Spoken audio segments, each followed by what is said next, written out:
BHA, YUVA, BHA, YUVA, BHA, YUVA, BHA, YUVA.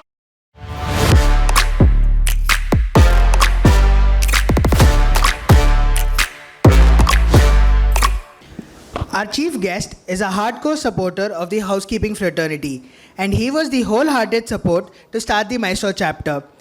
Now will be the address by our chief guest, Mr. Achuta Rao, Chief Operating Officer, the Windflower Resort and Spa, Mysore. May I request sir to kindly come up on stage. Nice to see all the students out here.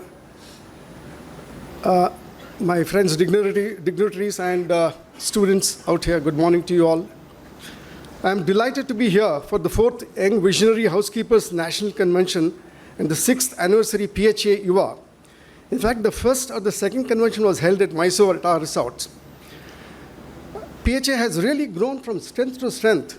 Jayashree was telling me the mother wing, I got attracted with that. I think now you have an opportunity to fly, take off. The platform is ready for you all to take off. Even before I start my speech here, there is a myth in the industry, hotel industry, that the housekeepers cannot become general managers or they can't go up the ladder versus the F&B managers or the front office managers. I have broken this myth in my resort, in our resort. We have a chain of resorts. One of my resorts is headed by the executive housekeeper whom I promoted as a general manager, who is right here. Umanath, can you just stand up? This is just to prove you, all that if given an opportunity, it's up to you how you make use of your opportunities. If you are a multitasking person, all you need to do is, if you're already in the housekeeping, get on to you have an access to your house, your maintenance department and front office. Get on to that, learn your jobs through your friends, and come up the ladder. There's an opportunity for everybody. Okay, now let me try and touch upon the broader prospects of sustainability. Now, I'm not going to get into the nitty-gritties of housekeeping because a lot of housekeepers, professionals are here. They will be able to touch upon the nitty-gritties. I straight away would like to go on the sustainability platform. Sustainability, to me, is to protect the planet and ensure all people enjoy good health and good education. That's the most important thing as far as this sustainability is concerned. Now, we all know nature's gift. Nature has given us fantastic gift, basic gifts for us to live: air, light, and water, without which we cannot live at all. So it is for us to make use of this nature's gift responsibly. Now let me take a few examples. Since I've been given only 5 minutes, I'm trying to run fast. In my opinion, plants, the insects and the birds are behaving much more responsibly than human beings. I'll just quote a small example of how a small insect like a bee, if you take a bee, it flies far and wide, goes and sits on different varieties of flowers without disturbing or changing the color or the fragrance of the color. It takes the nectar and makes honey. It makes honey and produces honey. Honey has a high medicinal value, and we human beings lavishly use it. Now here the lesson to be learned here is, bee is an insect which is not harming the flower, which is not disturbing the atmosphere, which is not changing the color or the fragrance of the flower, but still adding value to the earth. This is what we have to think of. How is it that we can add value to this earth after having come here? Second thing, another small example I would like to take is a plant, a tree. Let's take the example of a coconut tree. We guys keep throwing rubbish, we keep throwing dirty water to the roots of the coconut tree. But when you really drink the tender coconut water, it is so sweet, it's so nourishing, it's thirst quenching. It quenches your thirst so nicely. So although we have poured dirty waters and rubbish and not taking care of the plant, still soil has the ability to filter it and give the proper minerals to the roots of the tree, and you get a tender coconut water. So there are a lot of lessons to be learned from all these nature's gift. Now let's get into the waste. I think it's a serious situation now. All of us here, including the seniors and the youngsters, we need to do a waste audit. Why I call waste audit? Let me talk about how we waste things. I'm talking about, first I'll take up the paper waste.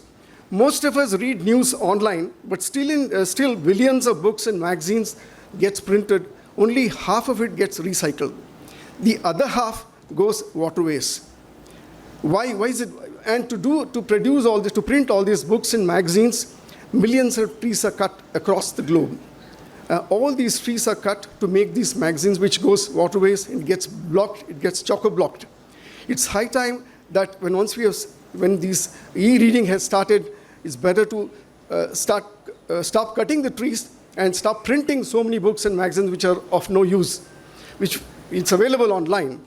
Coming to cigarettes, I know I'm in ITC branch, but still I have to talk about this.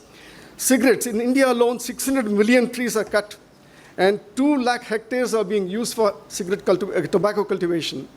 These cigarette butts are not biodegradable. It's quite toxic, actually, by nature. So, as much as possible, I request all the smokers to cut down your cigarettes. That's the only thing that I can think of. Now, coming to plastic. Plastic is a major culprit. The major culprit is the plastic. Plastic bags kill around 1 lakh marine animals and birds everywhere. It makes the environment very bad and toxic. We can bring this change at every level, at all our levels. We can bring a small change when you go to buy your grocery or a vegetable. All you need to do is just go for a cloth bag and don't use the plastic bags. It's very harmful to the nature. And start using biodegradable products like tissues, rolls, toilet rolls, tissue papers, and napkins, whatever that we use in our hospitality industry. We play a major role in this. I request all our fraternity friends to start using the biodegradable products. Coming to, now there are 2 examples that I can think of, and after that I'll complete it. There are 2 countries that we can think of which has completely banned plastic. One is Rwanda. Rwanda is the only country in the world who has completely banned plastic usage. The other country which we can look at is Bangladesh, which is a neighboring country which has banned the light plastic usage. So these plastic, if we can take some initiatives and some steps to cut down the usage of plastic, we'll be doing a great job for stopping the pollution that is happening over here. So as far as your housekeepers is concerned, I have a great respect for housekeeping department, and that's the reason I have proved it. I have brought my person also to prove it to you that he can become general managers. It's a very interesting housekeeping department. Housekeeping department is very interesting in the sense that without the housekeeping, they are the backbones of the industry, of our hotel industry. Without cleanliness, nobody will step into no guest will walk into your hotel. And when they go back, they take the memories of how clean it was, how your bed sheets were clean, how clean your pillows were, how the toilets were kept clean. These are the memories which he keeps forever. So with this, I wish you all good luck and work hard to come up in your life. Thank you so much.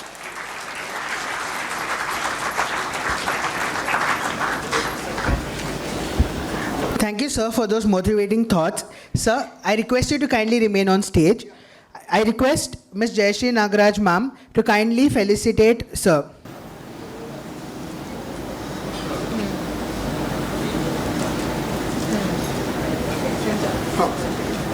I'll have to take 1 minute of this. 2015 PHA is launched, and 2016 itself we have launched Mysore chapter. So the main architect behind that is Mr. Achuta. He is CEO of Windflower Resort, as you all know. He had made the entire banqueting, the entire event complimentary because, we are a non-profit organization. From there, we developed lots of confidence, and from there, we have started going forward. My special thanks to you.